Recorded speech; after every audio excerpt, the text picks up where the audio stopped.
Bienvenidos a Radio Uruguay, bienvenidos a La Máquina de Pensar. ¿Cómo están? Espero que anden bien. Llegamos al viernes 19:04 con Gonzalo Gervás en controles de emisión, piloteando La Máquina de Pensar como solo él lo sabe hacer, y con Gustavo Germán en la puesta a punto, en una semana que vino vinculada, y bueno, de alguna forma vamos a cerrarla, vinculada, relacionada con una escritora muy poco conocida, María Inés Silva Vila. Perteneció a la generación del 45, fue la esposa de Carlos Maggi, muy amiga de Ida Vitale, muy amiga de Amanda Berenguer, de José Pedro Díaz, de Ángel Rama, alguien que ella misma lo dice, era espectadora más que protagonista, obviamente, y aparte ella misma dice también en una conferencia que prefiere hablar de los otros como una forma tramposa de hablar de mí misma. Para terminar, culminar esta semana dedicada a María Inés Silva Vila, vamos a darle la bienvenida al investigador, al crítico literario, al docente, Pablo Roca. Pablo Roca, ¿estás ahí? Estoy, todavía. ¿Cómo andás? Estoy bien, gracias. Bien, Pablo Roca, no solamente la has estudiado, bueno, has hablado de María Inés Silva Vila, sino que en el año 96, creo yo, en Banda Oriental, publiciste un prólogo, ¿no?, en torno al visitante de otros cuentos. No solo, sino una antología en la que publiqué inéditos, dos o tres cuentos que estaban inéditos. Y una de Fraile Muerto también, ¿no? ¿O no? No, ese es Último Coche de Fraile Muerto, sí. que ese justamente es el primer cuento que se publicó de ella, ¿no? Eso estaba ya en el primer volumen de cuentos de María Inés Silva Vila, que filmaba ciertamente en esa época María Inés, todo junto, que se llamaba La Mano de Nieve, ¿no? Silva de Maggi filmaba, María Inés Silva de Maggi, exactamente, así filmaba, exactamente. Bueno, cosas de otra época, ¿no? Claro. Que ahora, en fin, están muy mal vistas, ¿no? Exacto. En fin, por suerte va. Bueno, no incluí en esa antología, sí, hice una selección de algunos de los relatos que estaban en ese primer libro, más en el segundo de cuentos que se llama Felicidad y otras tristezas, que lo había sacado Arca en los años 60, 76, 7, 5 mejor, y bueno, y habían quedado algunas piezas sueltas que estaban en poder de su esposo, del doctor Carlos Maggi, con quien tuve una muy buena relación, por cierto, una persona muy amable, muy agradable, y bueno, generosamente me cedió varios textos que tenía y me autorizó para publicarlos, ¿no? Eso hice, incluí un par de cuentos.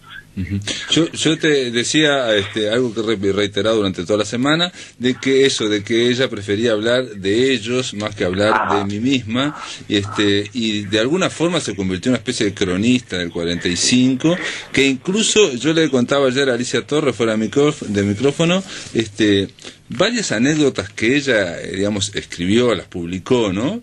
Después me encontré con gente del 45, bueno, pienso en Amanda Berenguer o en Carlos Maggi, que repetía casi palabra por palabra ese relato, ¿no?, que había sido publicado hace 20 años o 25 años. Bueno, es muy curioso, porque en realidad la tan llevada y traída generación del 45, ¿no? Sí. Hizo una operación, vamos a llamarla así, muy interesante, porque nunca antes en la historia del país, nunca después, y no solamente de este país, en general de casi ningún país de América Latina, un grupo joven decidió, bueno, formar a su vez subgrupos o grupos internos, pelearse, producir revistas, producir editoriales, en fin, y al mismo tiempo, y muy tempranamente, cosa de 20 años después de haber iniciado, 20 y pocos años después de haber iniciado esa tarea, autoanalizarse, claro, y colocarse en un lugar central en la historia de la literatura. Lo que por otra parte en gran medida es cierto, ¿no? Es decir, en fin, eso por lo menos es mi opinión. Perdón, en los años 60, solo para terminar, en los años 40-50 tomaron un órgano que era Marcha, que era el semanario Marcha, que era fundamental en la época, y desde ahí construyeron una manera de ver la literatura y el mundo, o el mundo desde la literatura, o las dos cosas. Y luego, en los años 60, varios de ellos, de las figuras principales, Mario Benedetti, por un lado, Emilio Rodríguez Monegal por otro, y Ángel Rama por otro, casi al mismo tiempo, con diferencia de muy poco tiempo, escribieron distintos libros, o recopilaron parte de los trabajos que habían hecho sobre sí mismos, y de esa manera insertaron a la generación del 45 en lo que se llama habitualmente el canon literario. Bueno, claro. Sin embargo, no hubo una cosa que después, e inclusive antes, se había hecho relativamente corriente, que es una memoria generacional.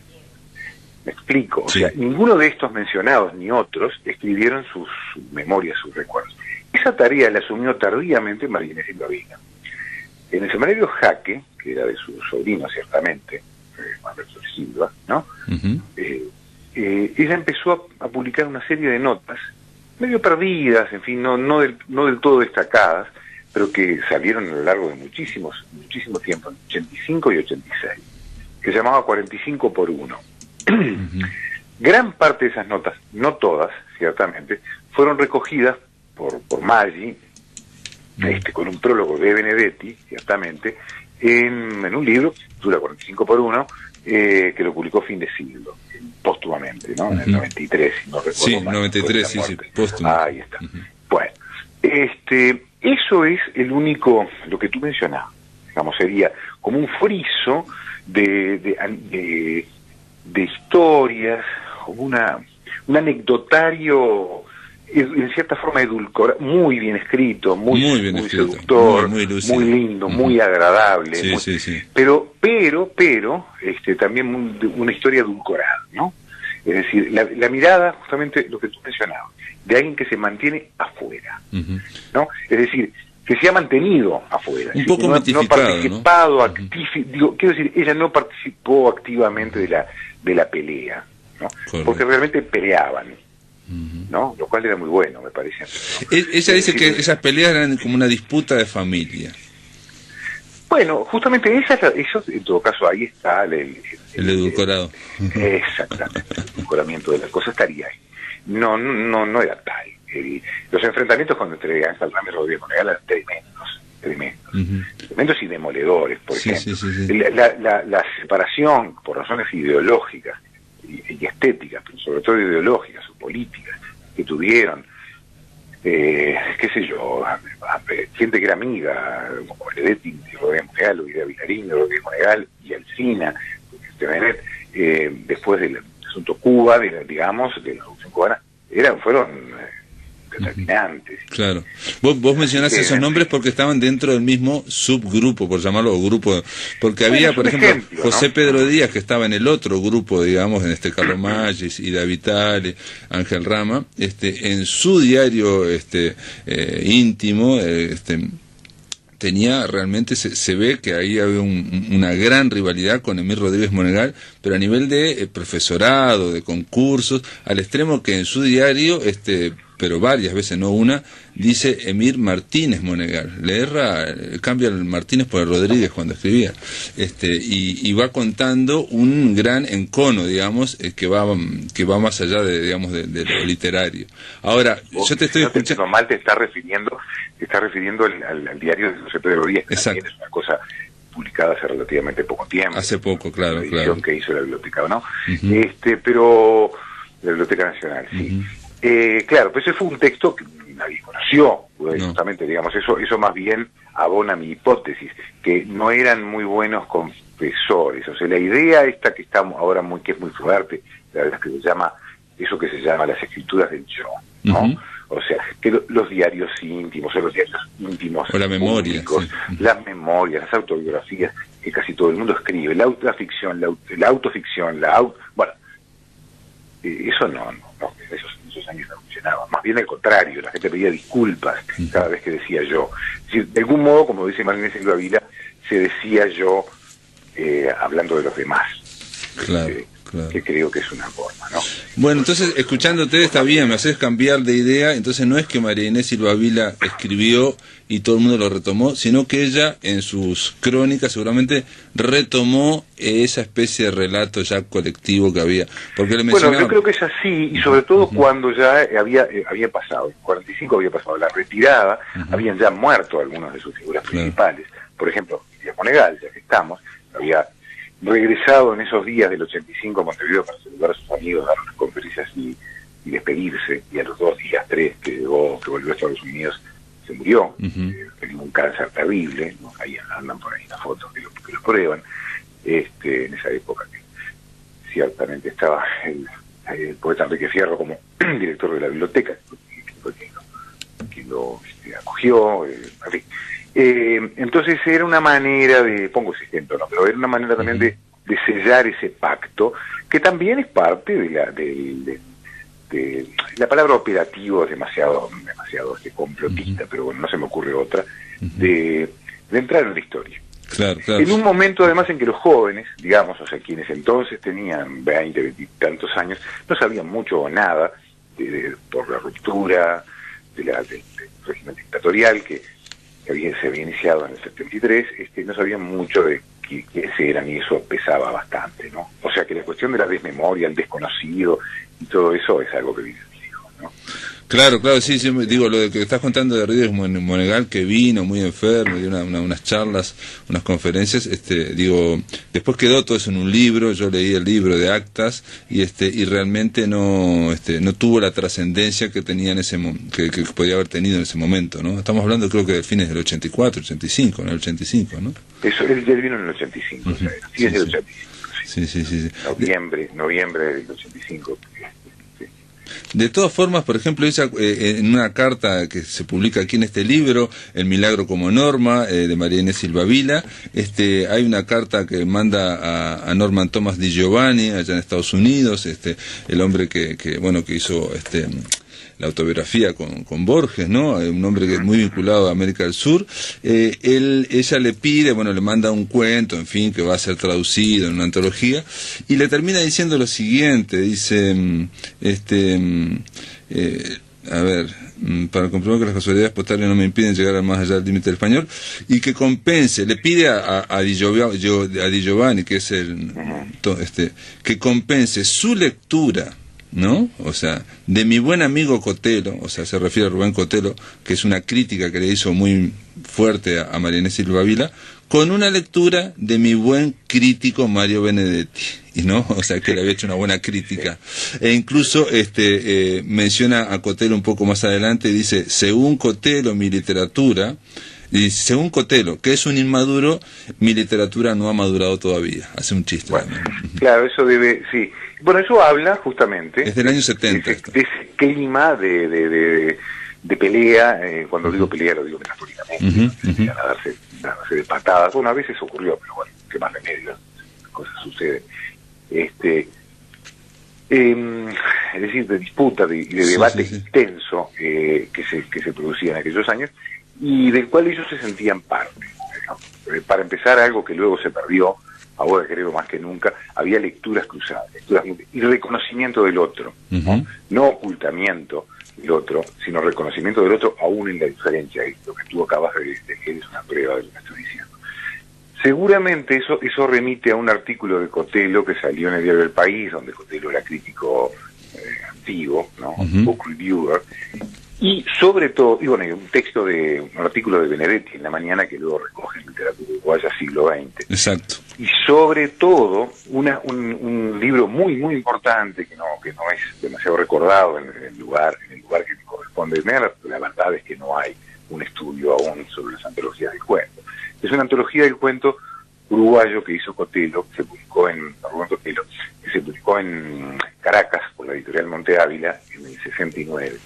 Sí, narradores uruguayos. Eso, narradores uruguayos, donde él la incluye, ¿no? Un prólogo muy extenso, y luego en realidad es una interpretación del país a partir de su literatura, y luego una nota preliminar muy escueta pero muy precisa, y la que seguramente capitaliza lo que sobre cada autor, ¿no?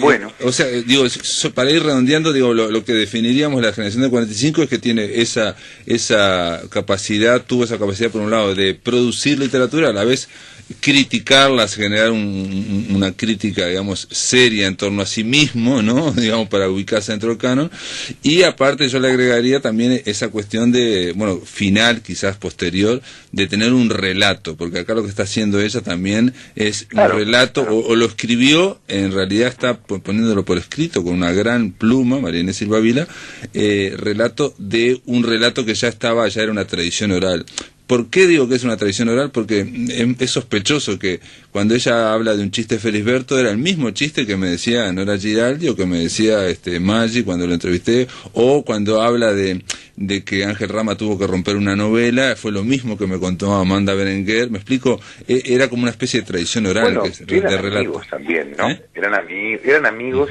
se reunían, y yo qué sé, todo ese tipo de cosas, ¿no? Se encontraban los domingos, y vivían para eso, no vivían de eso necesariamente, pero sí vivían para eso, y con esa expectativa además, ¿no? De modo que es inevitable que eso sea así. Yo creo que ella asumió finalmente esa función. Ahora, quisiera decir dos cosas, si hay un minuto más, a propósito de su literatura. Su literatura no es solo, bueno, sí, de su obra literaria, digamos, de la ficción, de la obra de ficción, vamos a llamarla así, ¿no? No es solo ese conjunto de cuentos, que después todos no son muchos, eran una veintena, una cosa así. Hay también dos novelas que son, que esas sí son bastante olvidadas hasta aún dentro de la propia progenie, escasísima progenie de lectores de Silva Vila, desde siempre. Una es Salto Cancán, que se aplicó el Alfa, es una novela bastante grande, que es de algún modo un efecto, una novela de cierto grotesco, en la que se nota el efecto de 100 años de soledad de García Márquez, de que ella trata de hacer de Salto y su familia, Salto, ciudad de Salto, Uruguay, ¿no? De donde ella era originaria. Las historias que ahí se contaban, ¿no? O sea que esa matriz oral luego la va a retomar en relación con su propia generación. Pero vos decís que ya había leído 100 años de soledad cuando hace Salto Cancán, te pregunto. Sí, por ahí anda, sí, claro. Porque es del 69, 100 años de soledad es del 67, sí, por supuesto. Todo el mundo lo leyó inmediatamente, y todo el mundo que se dedica a estas cosas. De luego. Sí, no, porque ella dice que le llevó 5 años escribirla, pero bueno, sí, pero... Bueno, ha llevado 5 años y en el medio cayó eso, y había un clima, ¿no? Además, antes de 100 años había otras cosas, digamos, el realismo mágico, para decirlo radialmente, porque es más complejo el asunto. Empezó con 100 años, sino en todo caso culminó con 100 años. Bueno, eso un lado. Y por otro lado, una novela que sí mucho más oculta, que se llama Los Rebeldes del 800, Los Rebeldes del 800, que casi nadie leyó, que es una novela histórica, a propósito del artiguismo, de la revolución artiguista, se diría que bastante militante, o sea, bastante próxima de lo que podría ser una velada, o no tan velada o indirecta, apología de los movimientos armados de entonces, ¿no? Por desplazamientos. Eso es más raro, ¿no? O sea, había un acercamiento al realismo. Y luego el silencio.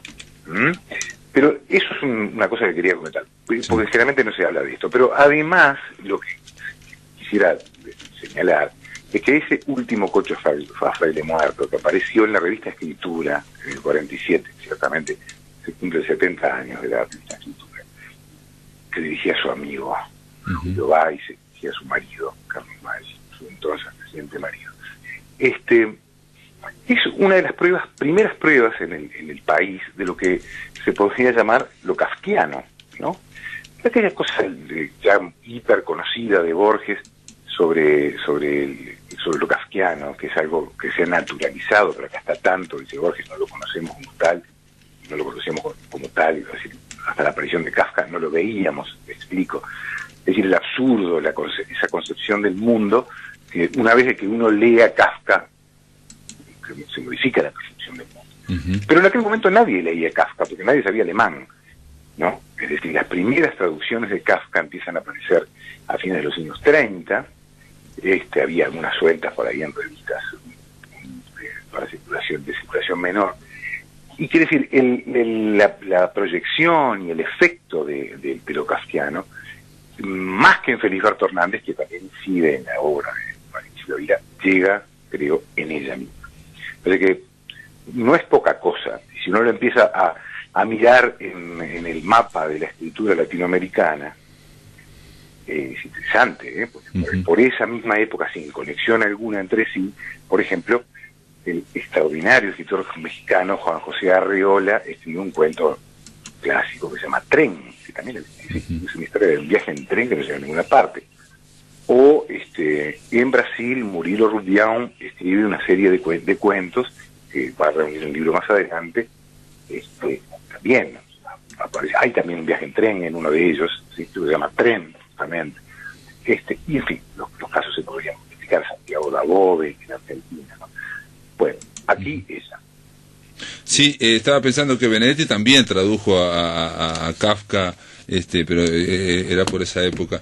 Pero bien, me parece que... Benedetti tradujo parábolas, algunas parábolas de Kafka, en Marginalia y en Marcos. Son unas poquitas cosas sueltas, pero digamos, lo cual es importantísimo y además es novedosísimo, pero no digamos los cuentos más clásicos que imponen esa sensibilidad, ¿no? Perfecto. Bueno, muy bien, María Inés Silva Vila, digamos, de alguna forma hicimos trazamos un panorama muy breve, pero bueno, de la obra Salto Cancán, Los Rebeldes del 800, no se había hablado hasta ahora en esta semana, son 2 novelas, hay fragmentos en este libro, El Milagro como Norma, sobre todo de Salto Cancán, hay varios capítulos, los estuve leyendo, es algo muy distinto a lo que son sus cuentos, pero obviamente no está toda la novela. Pablo Roca, te agradezco que nos ayudes a terminar esta semana dedicada a María Inés Silva Vila, acá en La Máquina de Pensar. Bueno, me alegra mucho porque yo, aquello de Borges, que no me enorgullezco de las páginas que he escrito, sino de las que he leído. Bueno, yo me enorgullezco no tanto de las que he escrito, no de las que he escrito, sino de las que he traducido y de las que he reunido de otros, como es el caso de María Inés Silva Vila, que bueno, una vez se olvida eso. Perfecto. Es así, ¿no? Sí. Bueno, digo, esa frase a todos los que leemos, o digamos, Tomás de Matos, por ejemplo, la repetía también, digamos, es una frase que realmente, bueno, presenta una cierta humildad, si se quiere. Te mando un abrazo grande, Pablo Roca, gracias por estar acá en La Máquina de Pensar. Muchas gracias, que pasen muy bien. En el aire de Radio Uruguay, La Máquina de Pensar.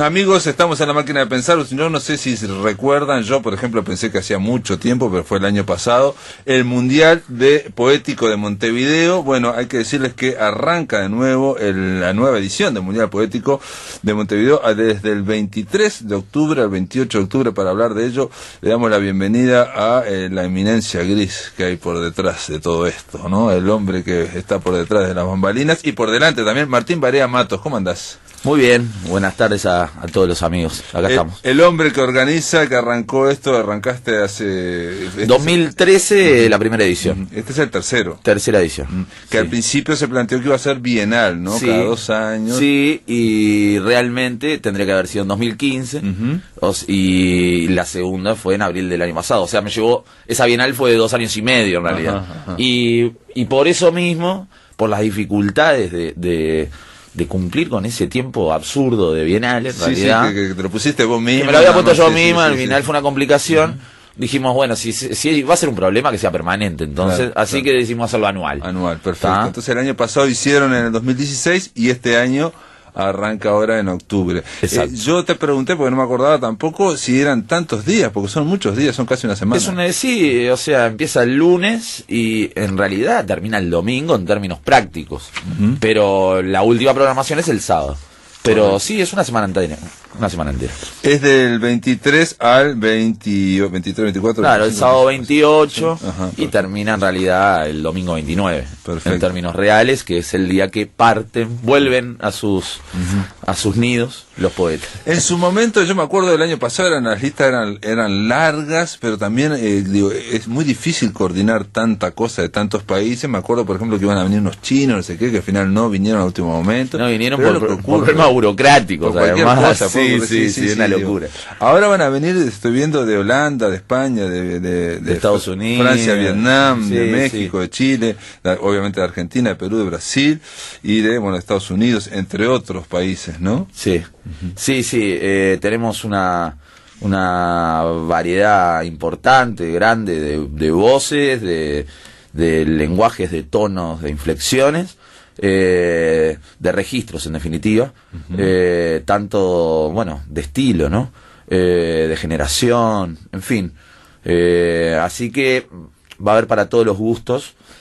Justamente entre las cosas a destacar, por ejemplo, es la presencia del poeta holandés Jaap Blonk, que es un poeta experimental, Mucho gusto, no tengo ni idea, nunca lo había oído. Bueno, es uno de una recomendación, por ejemplo, de Clemente Padín. ¿No? Que es el hombre con los contactos internacionales que tiene Uruguay. De la poesía experimental. De la poesía experimental, ¿no? Poesía visual. Así que, bueno, si quieren buscarlo, se llama HAP, se escribe HAP con AJP, Blonk, como suena con K al final. Van a encontrar una infinidad de videos en YouTube, por ejemplo, y es un performer que su perfil es ruidista dadaísta. Por lo tanto, para la comprensión del público uruguayo es la misma que puede tener el público de cualquier lugar del mundo, porque la comprensión no va por una cuestión, digamos, de significados, sino por un abanico de expresiones que enlazan desde lo gutural a, no sé, a los ruidos de los animales. Correcto. Pero todo hecho con la voz, con el cuerpo, ¿no? Así que esa es una de las pedradas que rompe los vidrios de la comprensión, ¿no? Perfecto, perfecto. Y es algo que solamente se puede experimentar viéndolo, ¿no? Digamos, obviamente, claro. Están los videos que aparte son superproducciones, sí, ¿no? Sí. Porque estamos hablando además de otras realidades, ¿no? Este poeta Blonk es un tipo que gira por el mundo. ¿Cuál estrella? Sí, ¿no? sí, son unas mega estrellas. Bueno, como el propio Clemente Padín, digamos, exactamente, Padín una vez al año se iba así a Japón, a Japón, acá. En fin, digo, lo que pasa que bueno, acá somos todos, ¿no? Sí, parece como Naides es más que Naides. Claro, yo lo vi en San José, bueno, te vi a vos también, y bueno, y estaba Clemente ahí, y bueno, viene a saludar, Clemente, todo bien, y pero tiene una proyección impresionante. Igual es ese tipo de poesía que también te interesa a vos, más allá de que organizás todo esto y más allá de que hay un montón de estéticas en este mundial poético, no hay ninguna estética hasta el A mí lo que me interesa es que haya variedad de registros, ¿no? Y sí, a mí me interesa particularmente, aunque yo no ejecuto ese tipo de poesía, ¿no? Pero me interesa que si vamos a estar una semana digamos, asistiendo a distintas voces, realmente haya una variedad en la paleta y no todo sea del mismo color, ¿no? Correcto, sí. Dicho en otras palabras, es la biodiversidad que está en todos los animalitos. Exactamente. Blonk parece un robot, claro.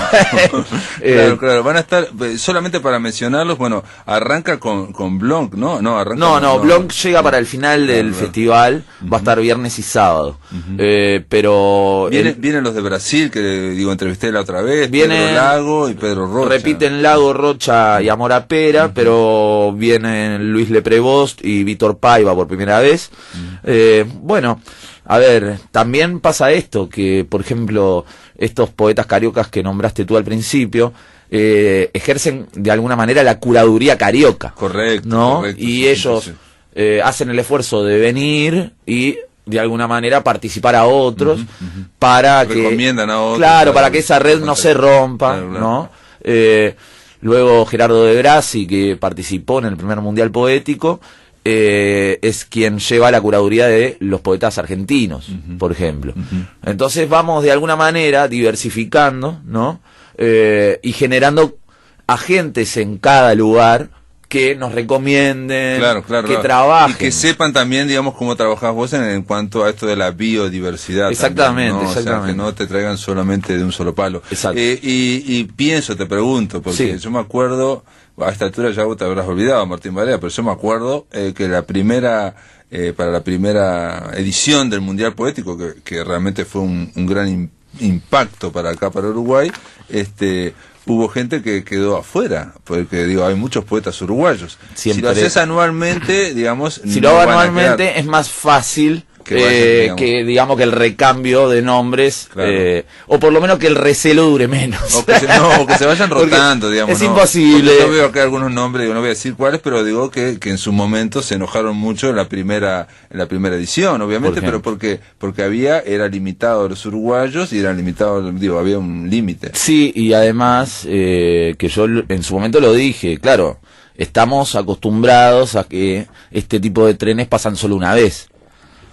digamos, internamente, exacto, nadie confía que se vuelva a repetir, ¿no? Exacto. Es como que te diga, che, vamos a dar la vuelta al mundo. Exacto, Y vos decís, ¿por qué yo no fui? Claro. No, pero mirá que va a haber otra vuelta al mundo.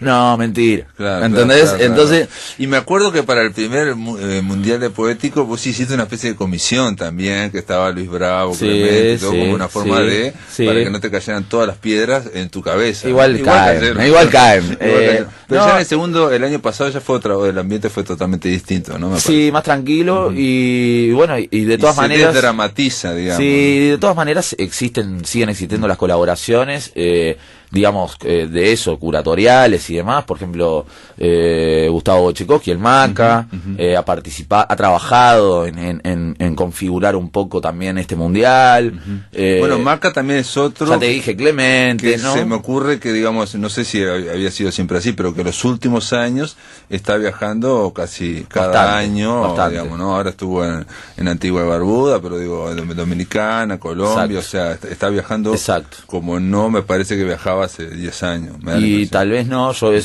no conozco tanto de lo de antes, digamos, pero sí estamos trabajando. De hecho, Yaugurú, es decir, el Maca, y coprodujimos una plaquette para Jablonc en su pasaje por acá por el Mundial, que es una edición, una plaquette, ¿no? Una testimonial de su paso por acá por el Mundial Poético, que bueno, va a estar a disposición en el stand del Mundial Poético. Esto va a ser, perdón, ahora vamos a decir después en el próximo bloque dónde va a ocurrir, pero entre otras cosas en el hall del CSE va a estar todos los sellos, digamos, que venden poesía, Estuario, Yaugurú, la propia Cartonera, Antítesis, Paréntesis y bueno, obviamente sellos del exterior. Esperamos un poco, vamos a hacer una pausa, amigos. Estamos conversando en La Máquina de Pensar con Martín Barea Matos, que es el organizador y bueno, el hombre del Mundial Poético que se va a desarrollar en Montevideo entre el 23 y el 28 de octubre. En el aire de Radio Uruguay, La Máquina de Pensar.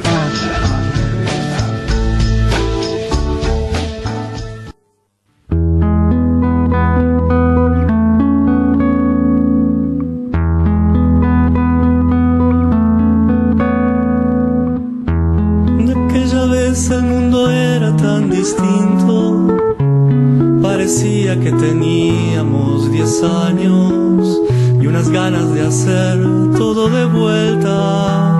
El tamaño de las manos no importaba.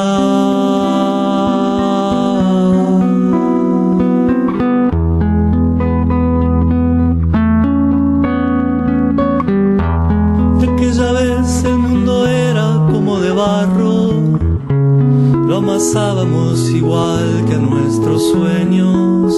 Una vez fue el hogar, otras caballos que soltábamos al cielo de las calles.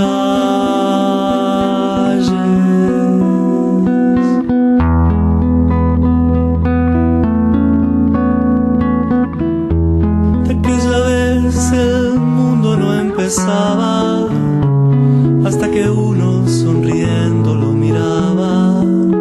Comenzaba su andar dueño del viento, inventábamos el fuego en las miradas.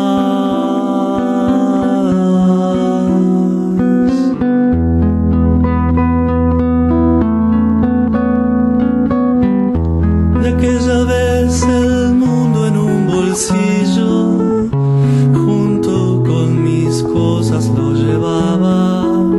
Tantas veces lo di casi por nada, creí que era tan fácil, me equivocaba.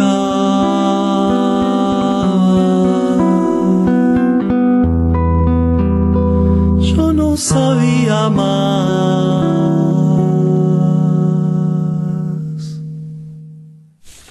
Bueno, este tema era Yo no sabía más. Estuvimos hablando ayer de Federico Miralles, Acento del Sur.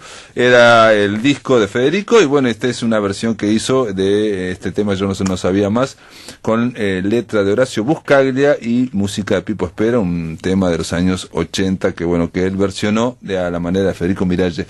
Amigos, estamos conversando con Martín Barea Matos en torno al próximo Mundial Poético en Montevideo, que se va a desarrollar, ya lo dije, entre el 23 y el 28 de octubre. Es el momento para ver, en esos 6 días, para ver en acción a los poetas, no solo de Uruguay, sino de países como Argentina, Chile, Perú, Brasil, Estados Unidos, Holanda.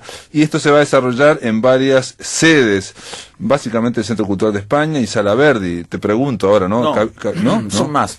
No, Cabildo Montevideo, voy a decir Museo Zorrilla, ya en ¿no? Espacio de Arte Contemporáneo, Hotel Splendor, y después Inmigrante, no sé qué es, y Funfun.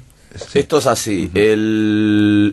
Tenemos, como todos los años, sedes centrales, digamos, que este año van a ser de 6 a 10 de la noche. ¿No? ¿Y qué sedes son centrales? El lunes Sala Verdi, martes Centro Cultural de España, miércoles Cabildo, jueves Zorrilla, el Museo Zorrilla, el viernes repite el Centro Cultural de España y el sábado el Espacio de Arte Contemporáneo.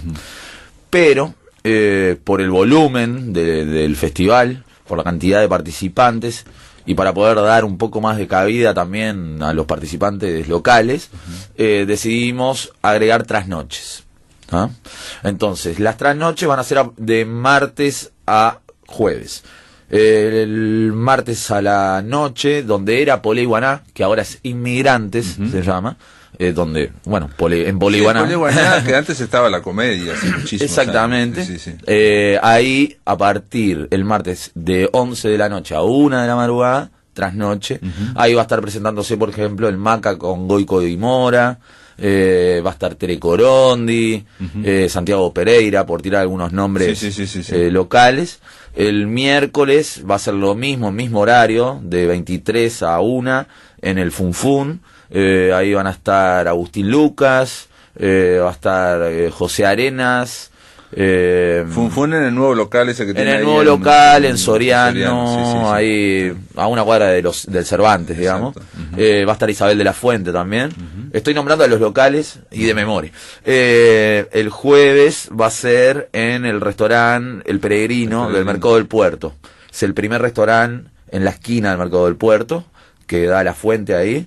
Y eso va a ser trasnoche, digamos. Eso es trasnoche. De 23 a 1. 23 a 1. ¿Tá? Que bueno, nada, es como una novedad. Igual lo hiciste el año pasado, ¿no hiciste algo de una discoteca, alguna cosa? Hubo en el primer en el primer mundial Uruguay, o algo así. Sí, en fin, han habido cosas. Hubo algún trasnoche raro. Sí, hubo un trasnoche con bandas en vivo. Exacto. Ahí va, un trasnoche con bandas en vivo en el 2013 fue eso. Viste que tengo memoria, ¿eh? Sí, veo. Sí. No es ausencia de cabello. No. Todo lo que mucha memoria. Todo lo que se me cayó en cabello quedó en bits en memoria. Sí, fue así. ¿Qué te iba a decir? Y bueno, y el sábado, luego del Espacio de Arte Contemporáneo, que va a ser un festival de poetas con música en el patio de la cárcel, con un escenario a lo rock, así, ¿no? Escenario, poetas con guitarras, bajos, baterías. Ahí vamos a tener, por ejemplo, un gran recital de Jacques Blanc, de media hora a pura voz y sus instrumentos extraños. ¿Y quién más va a estar, digamos, de poetas cantando? Ese día la programación... Hosky tiene una van banda. a estar, claro. Yo voy a estar con parte de mis músicos, si es que me da, y voy a abrir. Va a ser solo digamos, para saludar a mis invitados, digamos, claro, ¿no? Y a tus fans. Y a mis fans, exacto. No, después van a estar subiendo los cariocas, los 5 cariocas, que van a estar con congas y bajo, y ellos ya son un carnaval, así que... Nelson Traba y los Espectros. Van a estar Nelson Traba y los Espectros. Hosky, sus Noctilucas. Exactamente. Chicas japonesas que no sé qué son. Chicas japonesas es la banda de Gabriel Riccieri. Y Susie Shock. Y Susie Shock es la poeta argentina. Sí, es una poeta trans, que está trabajando incluso en programas de la Intendencia Municipal de Montevideo. Perfecto. ¿Y esto va a ser en el espacio de arte contemporáneo? Sí, en el patio de la cárcel.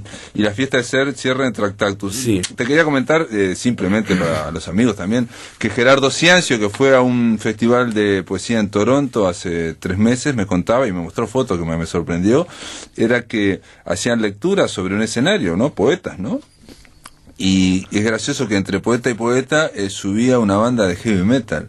No. Y había un gordo así, con camiseta heavy metal y tocando. Entonces me decía, mira, y me fue pasando fotos. O sea, una algo locura. Sorprendente, que me decía que vincular, por ejemplo, eso, el metal con la poesía. Es medio raro. Esto por lo pronto son bandas de poetas. Estos digamos, son poetas que están trabajando la música, están trabajando cercano, ¿no? Este era un rockero metalero. Esto era otra cosa. No, pero me gustó eso también, ¿no? De pegar una cosa con otra, ¿no? Sí, sí, bueno, por eso. Esto es una apuesta, de generar nuestro propio rock de la cárcel, ¿no? Pero, claro, sí. pero bueno, pero en clave poética. Es el mundial poético. Es el mundial poético. Solo poetas que estén trabajando sí, en todo, ¿no? Y la verdad, mira, a mí me dijeron, pero ¿y por qué no invitás a, yo qué sé, al Enano de la Vela? Poner que yo soy amigo personal, ¿no? Me dice, ¿por qué no invitás a Teixeira? O ¿por qué no invitás a Mandrake Wolf, ¿no? O a Pedro Dalton, ¿no? Que está vinculado directamente con la poesía. Sí, está vinculado directamente, está publicado. Y bueno, yo dije, ¿sabés qué?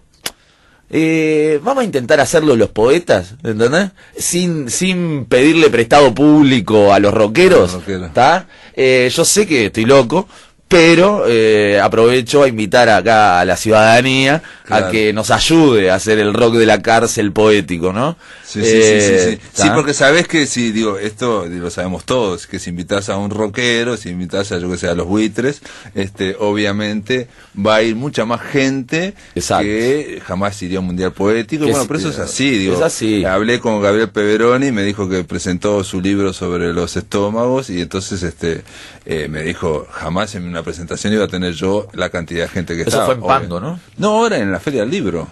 Pero creo que se presentó en Pando. Bueno, hace 2-3 días.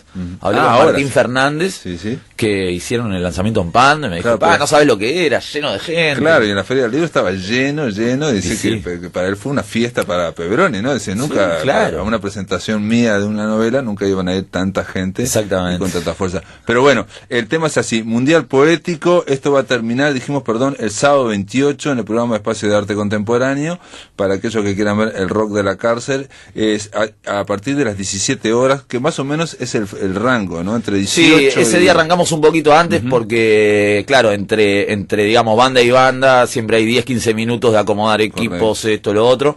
Entonces, contemplando eso, agregamos una hora antes, ¿no? Y además de que no es un día, digamos, de jornada, es un día más light en general, Y ¿no? un detalle, Martín, quiero decirte, para los amigos también, que el viernes 27 a las 18 horas en el Centro Cultural de España va a haber una charla magistral de Chap Blanc y Clemente Padini y Juan Ángel Italiano, que estamos hablando de, digamos, tres referentes de poesía. Sí, es alucinante, la verdad, algo que hace unos meses era impensado. Contar de este lado del verde, ¿no? Con Juan Ángel Italiano, por ejemplo, que estuvo jodidísimo de salud. Le mandamos un abrazo desde acá y bueno, esperamos verlo acá en el... Sí, por supuesto. Esa charla es a las 18 horas en el Centro Cultural de España el viernes, así que para los que estén interesados en la poesía experimental pueden arrimarse. El miércoles en el Cabildo, dentro de la programación, va a estar el relanzamiento de Suzuki, de Lalo Barrubia, editorial El Yaugurú, va a haber un slam. ¿Pero va a venir Lalo Barrubia? No. Sí. Viene Lalo Barrubia, va a haber un slam, le dimos un espacio al grupo de Pavlovsky, Perazzi y Monami Dada, entonces van a hacer un mini slam de 40 minutos, que el trofeo es el torneo Elder Silva, y Elder va a estar participando de jurado, así que nos damos el lujo de tenerlo al Elder también de este lado, y bueno, son todas cositas que fuimos articulando en este rato de organización. A la gente decirle que si quieren más información, en Facebook está la página del Mundial Poético de Montevideo, y ahí pueden acceder al programa y demás. Y bueno, nada, que nos sigan, que vamos a estar en todos estos lugares el lunes, ya les digo, a partir de las 18 horas, vamos a ser recontrapuntuales, porque esto, si no, se nos va de las manos. Mucha gente, mucha gente, y son muchas estéticas, y hay que decir también que es una forma, vos decías, a los que les gustan le interesa la poesía experimental, pero a los que no tienen ni idea también es una forma de vincularte a panoramas, a paisajes que si no, no los verías, y en el caso de, bueno, va a haber ferias de libros, y bueno, no podemos decir un montón de gente. Va a estar también Marcela Mata, veo acá. Marcela Mata va a estar en video. Esta vez le toca en un video. Video Ronda de Poetas 10 años, porque vos cumplieron 10 años la Ronda de Poetas. Cumplimos, sí, ya tenemos 12, pero esos videos fueron hechos para los 10 años, en Cabo Polonio, en ¿dónde más? Ya ni me acuerdo. Bueno, ahora en Rivera, también estamos terminando de editar lo que filmamos en Rivera para pasarlo ahora mismo. Y es como un pequeño espacio de Ronda de Poetas, donde, bueno, van a haber algunos poetas que van a estar ahí, en digital, digamos. Perfecto, Martín María Matos. Hay que decirle, reitero por las dudas, que las sedes centrales son el Centro Cultural de España, el Cabildo de Montevideo, la Sala Verdi, el Museo Zorrilla y el Espacio de Arte Contemporáneo, ¿no? Sí. Esas son las 5, digamos, ¿no? Déjame decir... Y el Hotel Splendor no lo mencionaste. ¿Sabés qué? Porque se cayó. Por eso no lo mencionaste. Porque, bueno, entre ayer y hoy tuvimos un terremoto organizativo y algunas cosas las estamos recalculando, porque la magnitud tiene esto también, ¿no? Claro. Que pero bueno, las estanterías. Pero bueno, es parte de la poesía ese movimiento también. Exacto. Es así. Brutal. Martín Barea no se le mueve un pelo. Tiene mucho pelo, pero no se le mueve un pelo. No, mirá, ayer estuve en crisis, pero hoy me levanté y dije...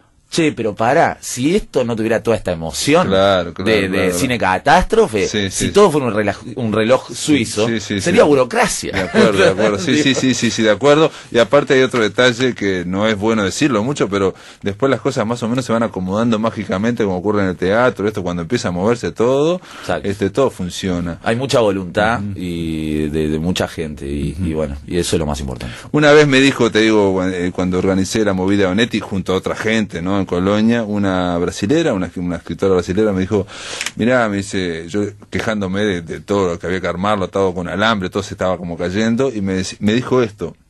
Mirá, en Brasil, dice, hay organizadoras de eventos, pero te organizan lo mismo una muestra de frutilla que una muestra de literatura, dice. Claro. Y lo hacen todo bien, pero es muy frío. O sea, acá se ve, dice que acá hay que hacerlo entre todos. Claro, ves pasar gente corriendo. Exactamente. Gente de cabeza, tirando. Eso es lo lindo.